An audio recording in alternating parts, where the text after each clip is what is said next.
Таң намазының қазасы немен оқылады? Сүннетпен қосып, оның өзінде шарт парызбен бірге қаза болған болу керек ол сүннет.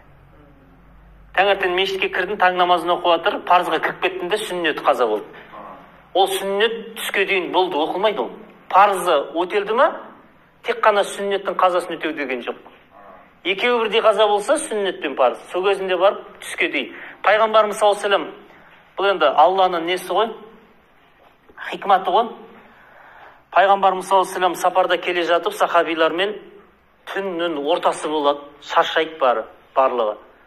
Сонда кім таң намазын уақытты күтіп, ұйықтамай отырады дейді. Біләл радиаллаху анху, мен отырам дейді, Расулуллах, мен оятам дейді. Содан барлығы шаршаған, ұйықтап жатады.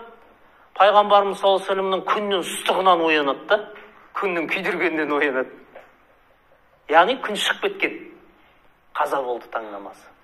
Біләл не болды дейді. Расулулла, сізді ұйықтатып қойған зат мені де ұйықтатып қойды деді. Сізді ұйықтатып қойған Алла мені де ұйықтатып қойды деді. Қараңыздар, Аллах тағала құдірет жететін еді пайғамбарымызды оятып қоюға. Жәбірейіл жіберсе де намазын қаза қылмай тұрғызып қоюға Алланың құдірет жететін еді. Ұйықтатқызып қойды. Неге?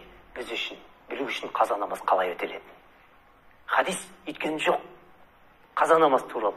Осы хадистен ғалымдар алады нені? Яғни қалай не істеу керек. Сонда айтады пайғамбарымыз саллаллаху алейхи вассалам, ұйқыдан тұрды да дәрет алыңдар деді. Дәрет алды бәрі. Біләл айтты, азан шақыр деді. Аңтың күн шығып кеткен ғой. Шақыр деді. Таң намазын азанын айтты.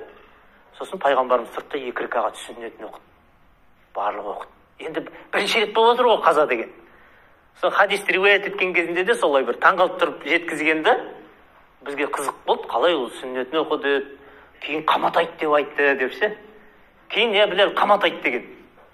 Кәдімгі таң намазының өзінің уақытын ішіндегі секілді түгел толық солай орындалған да, азан айтқызған, сүннетін оқыған, қамат айтқызған, сосын таң намазының қазасын дауыстап тұрып оқыған. Пайғамбарымыз 2 рекағатты кәдімгідей дауыстап тұрып оқыған. Осы хадистен ғалымдар не?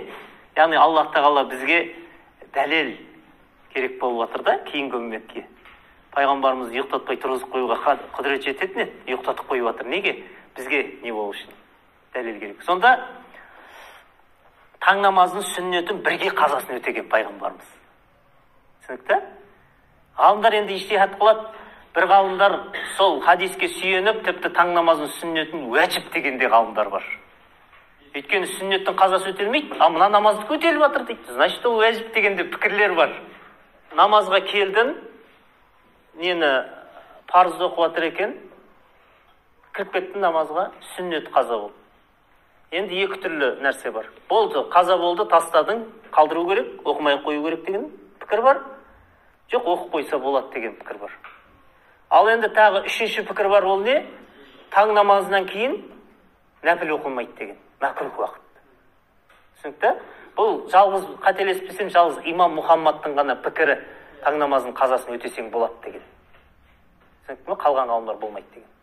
Өйткені сүннеттің қазасы деген жоқ қой негізінде. Тек қана жағаны парызымен қаза болса ғана орып қазасын өтеледі деді да, таң намаз 5-ге дейін. Сондықтан 2 түрлі пікір бар.